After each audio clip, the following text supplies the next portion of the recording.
I made around $6 million over about an 18-month period.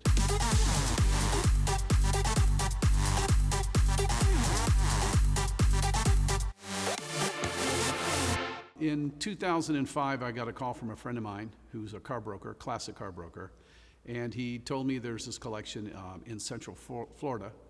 It's well known, there's a book published on it, of Jaguars. And the gentleman had the foremost collection of classic Jaguars in the world. He tried to sell them to Ford Motor Company when they owned Jag, but they didn't want to spend the money.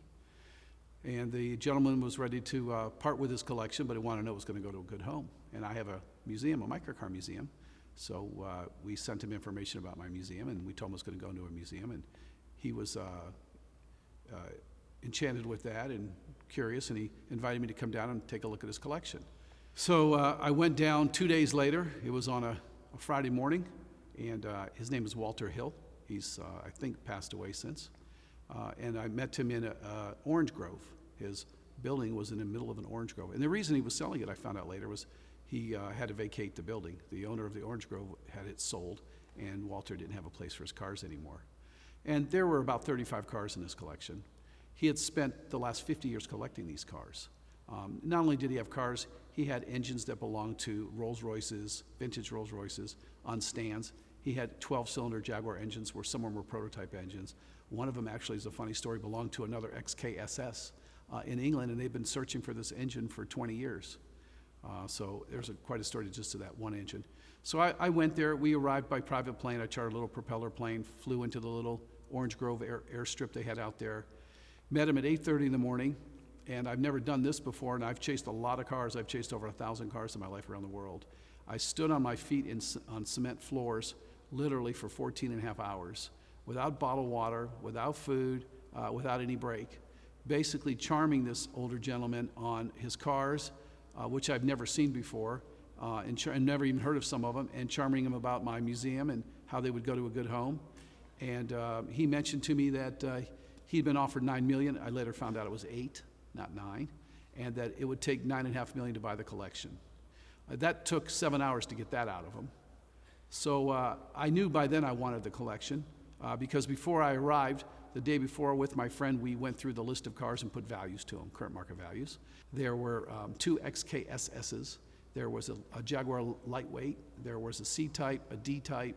There was the very first XK 100, XK 120. There was a second XK90 ever built. There was a real GT40 in the collection. So he basically had everything you could ever have thought of that had any value with Jaguar. And so we knew there was a sizable profit in it, and I figured, well, it's worth my time. After about 14 hours, I finally made a deal with the gentleman for $9.5 million. I wrote him a check out of my pocket for $1 million, and I wired him the money the next morning for the other $9.5 million Friday morning. And then Saturday, I contracted with Intercity to come and get the cars, but they had to bring 12 trucks. And I called dozens of trucking companies, and they were the only ones that were capable of doing that on short notice. And I paid double for it. So they showed up Saturday morning, and we thereby loaded all the cars, brought them to Atlanta. It took me 24 hours to find a warehouse in an industrial area to handle all these cars. I couldn't bring them to my museum. There was too many of them. And I got all the cars. Obviously, none of them were running. Some of them were the brakes were frozen. It was quite a scene to unload these cars and get them in a building. And it turned out that I was a little premature on these types of cars. At the time, Ferraris were extremely hot, and people weren't paying any attention to classic Jaguars, because I took a few of them to auction, and a couple of them actually had no sales on them for very reasonable prices. Today, that $9.5 million, if I were to sell in today's market, is well over $100 million.